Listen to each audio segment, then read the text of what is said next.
यं ब्रह्मा वरुणेन्द्ररुद्रमरुतः स्तुनोन्ति दिव्यैस्तवैर्वेदैः साङ्गपदक्रमोपनिषदैर्गायन्ति यं सामगा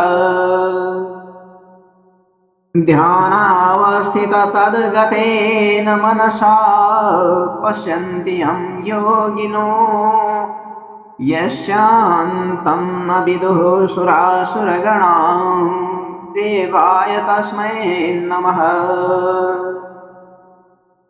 श्रीमद्चन्दनचर्चितोज्ज्वलवपुः शुक्लाम्बरा मल्लिका मालालङ्कृतकुण्डला प्रविलसन् मुक्तावली शोभिता सर्वज्ञाननिदानपुस्तकधरा रुद्राक्षमालाकरा वाग्देवी वदनाम्बुजे वसतु मे त्रैलोक्यमाता चिरम्। मूकं करोति वाचालं पङ्गुं लङ्घयते गिरिं यत्कृपातमहं वन्दे परमानन्दमाधवम्। नमो भगवते तस्मै व्यासायामिततेजसे यस्य प्रसादात् वक्ष्यामि नारायणकथामिमाम्। नारायणं नमस्कृत्य नरं चैव नरोत्तमं देवीं सरस्वतीं व्यासं ततो जयमुदीरयेत्। श्री स्वस्थानी परमेश्वर्यै नमः। ओम उमामहेश्वराभ्यां नमः। अथ नवमोऽध्यायः सती अङ्गपतन उपाख्यान। कुमारजी आज्ञा गर्नुहुन्छ, हे अगस्त्य मुनि, त्यहाँ पछि इन्द्रादि समस्त देवताहरू महादेवले सतीदेवीलाई त्यसरी पीठमा बोकेर पृथ्वी भ्रमण गरेर हिँडेको देखि वैकुण्ठ गएर विष्णु भगवानसित बिन्ती गरे। हे परमेश्वर, महादेवले शोक गरेको देखेर दुखी नहुने यो समस्त ब्रह्माण्डमा एउटा जीव पनि पाइने छैन। हजुरले यो ब्रह्माण्डको रचना गर्ने र शिवजीले रक्षा गर्ने हो। हजुर दुईले नगरे विश्वको सुरक्षा अरू कसले गर्ला? यस बखत शिवजी दक्षको यज्ञबाट सतीदेवीलाई पीठमा बोकेर पृथ्वी भ्रमण गरिरहेका छन्। जबसम्म सतीदेवीको मृतदेह रहला तबसम्म शिवजी भ्रमण गरि नै रहनेछन्। अब हजुरको मायाले माखा वा झिङ्गा सृष्टि गरी औषा वा किरा पारी सतीदेवीको अङ्ग गलाएर पतन गराइदिनुहोस्। सकल देवताको यस्तो बिन्ती सुनि विष्णु आज्ञा हुन्छ, हे देवता हो, तिमीहरूको कल्याणका लागि म आफ्नो मायाले झिङ्गा उत्पन्न गरी औषा पारी सतीको देह गलाई पतन गराउँला। यसमा शङ्का नगरे, अब तिमीहरू अमरावती जाओ। भगवान विष्णुको त्यस्तो आश्वासन पाएपछि देवताहरू हवस बनी विष्णुलाई दण्डवत प्रणाम गरी आफ्ना आफ्ना लोकमा फर्के। अनि विष्णु भगवानले आफ्नो मायाद्वारा झिङ्गा उत्पन्न गरी औषा पारिदिए। अनि सतीदेवीको शरीर टुक्रा टुक्रा भएर पतन भयो। जहाँ जहाँ अङ्ग पतन भयो त्यहाँ त्यहाँ एक एक पीठ उत्पन्न भए।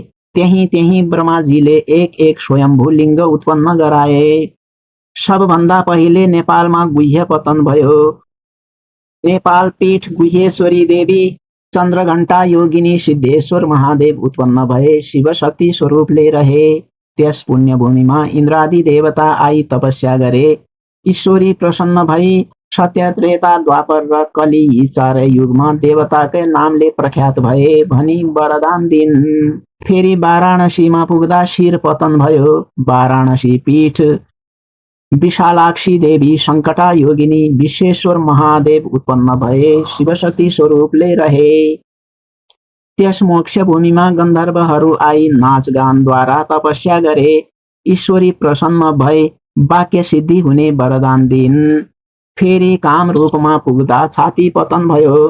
कामरूप पीठ कामाक्षा देवी, कीर्ति योगिनी, चक्रधरेश्वर महादेव उत्पन्न भए शिवशक्ति स्वरूपले रहे। त्यस पुण्यभूमिमा यक्षगण आएर तपस्या गरे। ईश्वरी प्रसन्न भएर स्वर्ग, मर्त्य, पातालमा सदा यक्षगणका नामले विख्यात हुनेछौ भनी वरदान दिन। फेरि परबन्धमा गएर दाहिने कान पतन भयो। परबन्ध पीठ अम्बिका देवी चन्द्रबेगा योगिनी धनेश्वर महादेव उत्पन्न भए शिवशक्ति स्वरूपले रहे। त्यस पुण्यभूमिमा दैत्यगण आई तपस्या गरे। ईश्वरी प्रसन्न भई देवगणलाई जित्न सके भनी वरदान दिन। फेरि कश्मीरमा गई जिब्रो पतन भयो। कश्मीर पीठ शारदा देवी घोरघण्टा योगिनी श्रमधारेश्वर महादेव उत्पन्न भए शिवशक्ति स्वरूपले रहे। त्यस पुण्यभूमिमा किन्नरगण आएर तपस्या गरे। ईश्वरी प्रसन्न भएर इच्छा सिद्धि होस् भनी वरदान दिन। फेरि कन्नौजमा पुगी अङ्गको छाला पतन भयो। कान्यकुञ्ज पीठ सफला देवी झङ्केश्वरी योगिनी र दुग्धेश्वर महादेव उत्पन्न भए शिवशक्ति स्वरूपले रहे। त्यस सिद्ध भूमिमा रावण आई तपस्या गर्यो। ईश्वरी प्रसन्न भई देवलोक जित्न सकेस् भनी वरदान दिन। फेरि पूर्णगिरीमा गई बायाँ कान पतन भयो। पूर्णगिरी पीठ पूर्णा देवी कपाल कुण्डला योगिनी र चन्द्रेश्वर महादेव उत्पन्न भए शिवशक्ति स्वरूपले रहे। त्यस मोक्ष भूमिमा गन्धर्वहरू आएर नाचगान गरी तपस्या गरे। ईश्वरी प्रसन्न भई इन्द्रका सभामा नाचगानमा कहिले नचुके भनी वरदान दिन। फेरि अस्तातकमा पुग्दा दाहिने हात पतन भयो। अस्तातक पीठ कर्तेश्वरी देवी कामाक्षी योगिनी निद्रापतेश्वर महादेव उत्पन्न भए शिवशक्ति स्वरूपले रहे। त्यस पुण्यभूमिमा राधिकागण आएर तपस्या गरे। ईश्वरी प्रसन्न भई तिमीहरूको सदैव कृष्ण दाहिना रहन् भनी वरदान दिन। फेरि चामुण्डाचलमा गई बाहु पतन भयो। चामुण्डाचल पीठ कुकम्बी योगिनी चामुण्डा देवी र इच्छा विरुकेश्वर महादेव उत्पन्न भए शिवशक्ति स्वरूपले रहे। त्यस सिद्ध भूमिमा नारद मुनि आएर तपस्या गरे।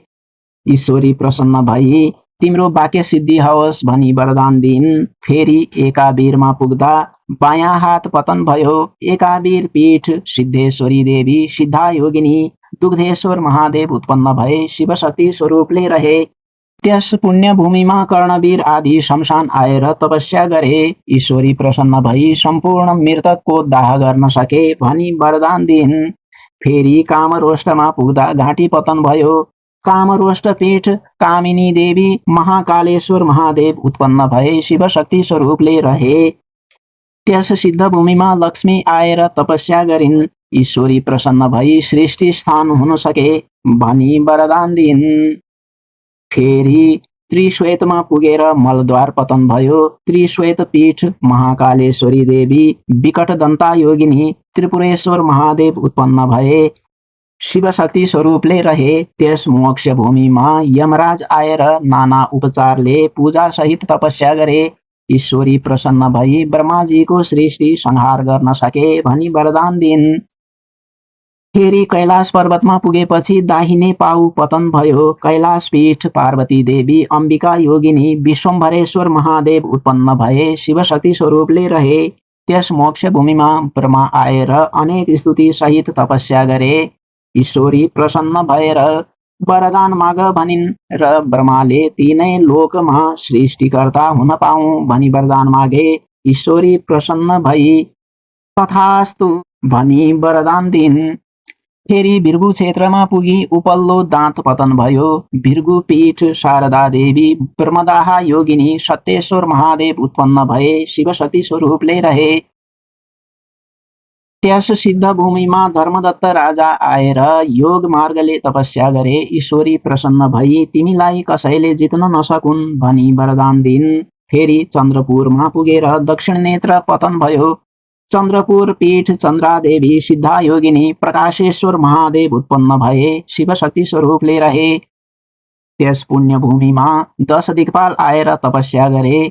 ईश्वरी प्रसन्न भई तिमीहरू आफ्ना दिक स्थितमा रहन सके भनी वरदान दिन। फेरि केदारमा गएर देब्रे हात पतन भयो। केदार पीठ केदारेश्वरी देवी चामुण्डा योगिनी कोटेश्वर महादेव उत्पन्न भए शिवशक्ति स्वरूपले रहे। त्यस सिद्ध भूमिमा 11 रुद्र आएर तपस्या गरे। ईश्वरी प्रसन्न भई वरदान लेऊ भनिन् र 11 रुद्रले हामीहरूको तेज समान रहोस् भनी मागे। ईश्वरीले तथास्तु भनिन्। फेरि श्रीपीठमा पुग्दा तालु पतन भयो। श्रीपीठ कमला देवी भद्रा योगिनी कमलेश्वर महादेव उत्पन्न भए, शिव शक्ति स्वरूपले रहे।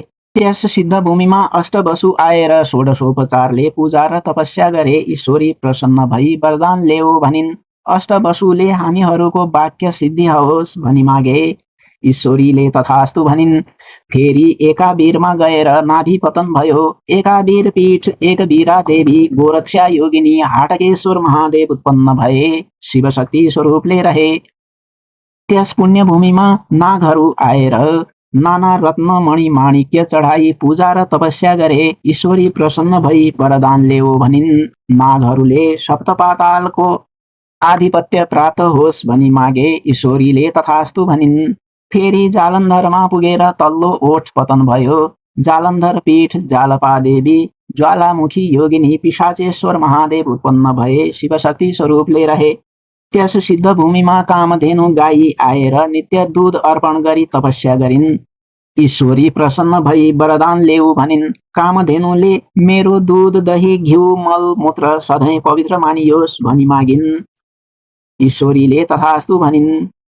फेरि कुशलान्तमा पुगेर कपालका केश पतन भए। कुशलान्त पीठ भूतघण्टा योगिनी क्षीरेश्वर महादेव उत्पन्न भए, शिवशक्ति स्वरूपले रहे। त्यस मोक्ष भूमिमा अश्विन्यादि 27 नक्षत्र आएर भक्ति साथ तपस्या गरे। ईश्वरी प्रसन्न भएर वरदान ल्याऊ भनिन्। नक्षत्रहरूले ज्योतिष शास्त्र हाम्रो अधीनमा रहोस् भनी मागे। ईश्वरीले तथास्तु भनिन्। फेरि मल्लवीमा पुगेर बायाँ पैताला पतन भयो। मल्लवी पीठ महाकाली देवी कराला योगिनी भूपालेश्वर महादेव उत्पन्न भए, शिवशक्ति स्वरूपले रहे। त्यहाँ 12 आदित्य आएर तपस्या गरे। ईश्वरी प्रसन्न भई वरदान माग भनिन्। 12 आदित्यले हामी 12 महिनाका अधिपति रहौं भनी मागे। ईश्वरीले तथास्तु भनी वरदान दिन्। फेरि देवकोटमा पुगेर बायाँ घुँडा पतन भयो। देवकोट पीठ भद्राक्षी देवी ललिता योगिनी र मातेश्वर महादेव उत्पन्न भए, शिवशक्ति स्वरूपले रहे। त्यस पुण्यभूमिमा मेषादि 12 राशि आएर तपस्या गरे। ईश्वरी प्रसन्न भई वरदान माग भनिन्। राशिहरूले मनुष्यहरू हाम्रा अधीनमा रहन् भनी मागे। ईश्वरीले तथास्तु भनी वरदान दिन्। फेरि गोकर्णमा पुगेर बायाँ कान पतन भयो। गोकर्ण पीठ भैरवी देवी एक जङ्घा योगिनी योगेश्वर महादेव उत्पन्न भए, शिवशक्ति स्वरूपले रहे। त्यस सिद्ध भूमिमा विकुम्भादि योगहरूले ठूलो कष्ट सहेर तपस्या गरे। ईश्वरी प्रसन्न भएर वरदान ल्याऊ भनिन्। ती योगहरूले ज्योतिष शास्त्र हाम्रा अधीनमा रहन् भनी मागे। ईश्वरीले तथास्तु भनिन्। फेरि अष्टहासमा पुगेर तल्ला दाँतहरू पतन भए। अष्टहास पीठ भ्रामरी देवी शङ्खधरा योगिनी शतभूतेश्वर महादेव उत्पन्न भए, शिवशक्ति स्वरूपले रहे। त्यस सिद्ध भूमिमा बागमती आदि नदीहरू आएर जल चढाई भक्तिपूर्वक तपस्या गरे। ईश्वरी प्रसन्न भई वरदान माग भनिन् र बागमती आदि नदीहरूले हामीमा भुक्ति मुक्ति दिने अधिकार होस् भनी मागे। ईश्वरीले तथास्तु भनिन्। फेरि मातुलेश्वरमा पुगेर दाहिने स्तन पतन भयो। मातुलेश्वर पीठ योगेश्वरी देवी पिङ्गला योगिनी बुधराधेश्वर महादेव उत्पन्न भए, शिवशक्ति स्वरूपले रहे। त्यस पुण्यभूमिमा आई कश्यपादि ऋषिहरूले तपस्या गरे। ईश्वरी प्रसन्न भई वरदान ल्याऊ भनिन्। ती ऋषिहरूले 4 वेद हाम्रा अधीनमा रहन् भनी मागे। ईश्वरीले तथास्तु भनिन्। फेरि विश्वमा पुगी बायाँ स्तन पतन भयो। विश्वपीठ भुवनेश्वरी देवी भुवना योगिनी कृष्णकर्णेश्वर महादेव उत्पन्न भए, शिवशक्ति स्वरूपले रहे। त्यस सिद्ध भूमिमा श्री कृष्ण आएर तपस्या गरे। ईश्वरी प्रसन्न भएर वरदान माग भनिन्। श्री कृष्णले तीनै लोकका स्त्रीहरू मलाई देखेर मोहित हुन् भनी मागे। ईश्वरीले तथास्तु भनी वरदान दिन्। इति श्री स्कंद पुराणे केदारखण्डे माघ महात्म्ये कुमारगस्त्य संवादे श्री स्वस्थानी परमेश्वर्या व्रतकथायां सतीदेवी अंगपतनं नाम 9मोऽध्यायः। उपनयतु मंगलं वा सकल जगन्मंगलालय श्रीमान् दिनकर किरण निबोधित नव नलिन दल निभेक्षण कृष्ण काले वर्षतु पर्जन्यः पृथिवी शस्यशालिनी देशोऽयं शोभरहितो ब्राह्मणाः सन्तु निर्भयाः अपुत्रा पुत्रिणः सन्तु पुत्रिणः सन्तु पौत्रिणः निर्धनाः सधनाः सन्तु जीवन्तु शरदां शतम् तत्रैव गंगा यमुना च तत्र गोदावरी सिन्धु सरस्वती च तीर्थानि सर्वाणि वसन्ति तत्र यत्राच्युतोद्धार कथा प्रसङ्गः या कुन्देन्दुतुषारहारधवला या शुभ्रवस्त्रावृता या वीणाम्बरदण्डमण्डितकरा या श्वेतपद्मासना या ब्रह्माच्युतशङ्करः प्रभृतिभिर्देवैः सदा वन्दिता सा मां पातु सरस्वती भगवती निःशेषजाड्यपः कायेन वाचा मनसेन्द्रियैर्वा बुद्ध्यात्मना वा प्रकृतिस्वभावात् करोमि यद्यत् सकलं परस्मै नारायणायेति समर्पयेतत् नारायणायेति समर्पयेतत्। श्री स्वस्थानी देव्यार्पणमस्तु। यति भनिसकेर कथा सुन्ने जति समस्त श्रोताहरूले पुस्तकको बासामाथि पुष्पाञ्जली चढाई पुस्तकलाई ढोक गर्नु र आफ्ना मनको इच्छित वरदान माग्नु। श्री स्वस्थानी देव्यार्पणमस्तु। ओम शान्ति शान्ति शान्ति।